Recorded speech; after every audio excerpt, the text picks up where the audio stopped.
Why do ISPs change your IP address?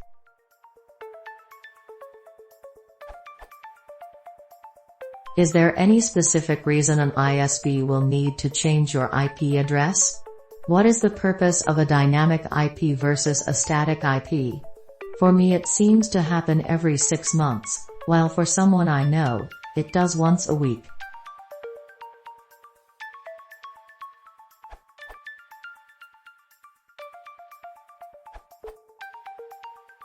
When ISPs were first starting, everyone connected to the internet over a modem. And most people used the internet for a few minutes to a few hours per week. Assigning a static IP to every subscriber would have been very expensive, for something that most people used just a few minutes a week.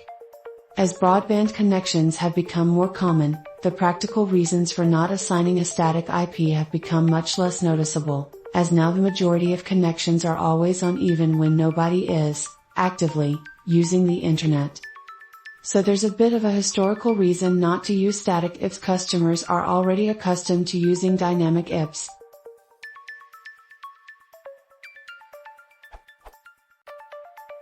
When modern ISPs enforce dynamic IPs these days, it may be in part to distinguish between consumer and professional services by reserving static IPs for customers who pay more. It gives customers who need that feature an incentive to upgrade their service level.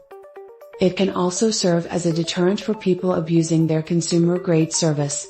Many ISPs, for instance, explicitly prohibit running servers on a home internet connection.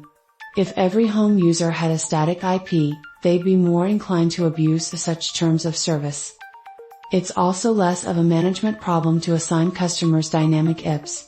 If you move across town, but within the same ISP's service area, there's no need to reassign how your static IP is routed. You'll just get a dynamic IP that exists in the new neighborhood.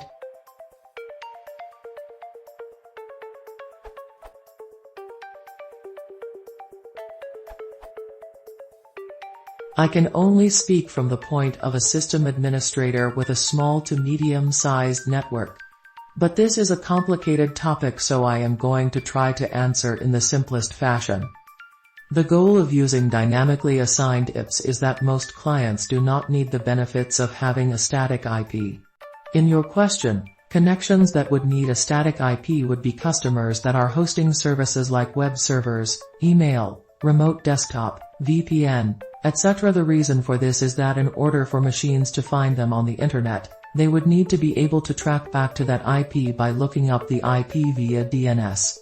For most home customers, there is no need for this, so there is no reason to assign a home user a static IP.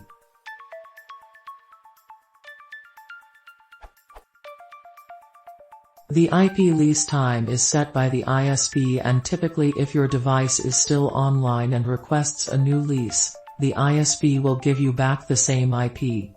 As nothing is gained by giving you a different IP. This also lets the ISP move blocks of IPs around and do other maintenance without interrupting services. Most routers/modems have a display for the WAN IP and typically will display the lease time.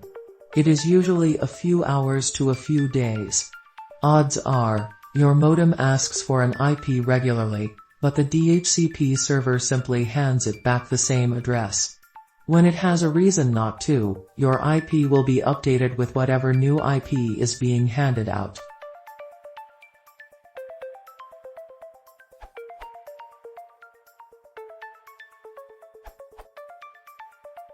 Static IP addresses are much more difficult to manage. Even most static IP addresses are assigned dynamically through DHCP using static reservations, but with either a statically configured IP address or a DHCP static reservation, if the client connection device changes, hardware replacement, upgrade, etc., then someone needs to make a change either on that device or in the DHCP configuration. Dynamic assignment avoids this problem. Using DHCP also simplifies the network design and allows for easier changes later. If the ISP chooses to make changes to the way they are using their IP addresses, they can do so without making manual changes on client connection devices. Examples of such changes could include any of the following, or others.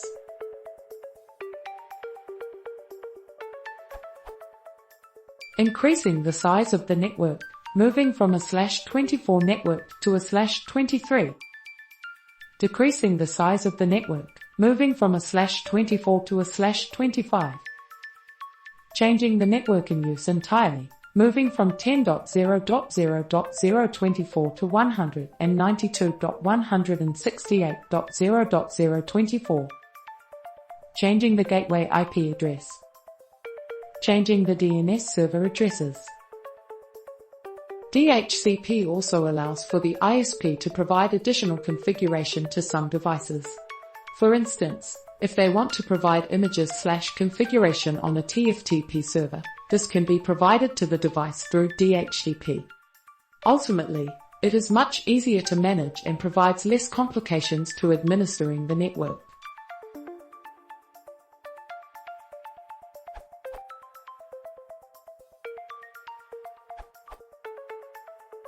There are multiple reasons why an ISP uses DHCP, the service that hands out dynamic IPs.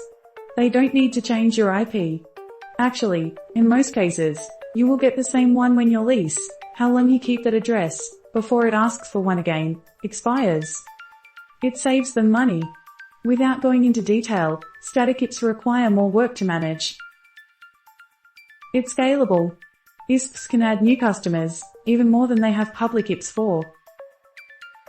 It allows them to charge for static addresses justifiably so. Arguable,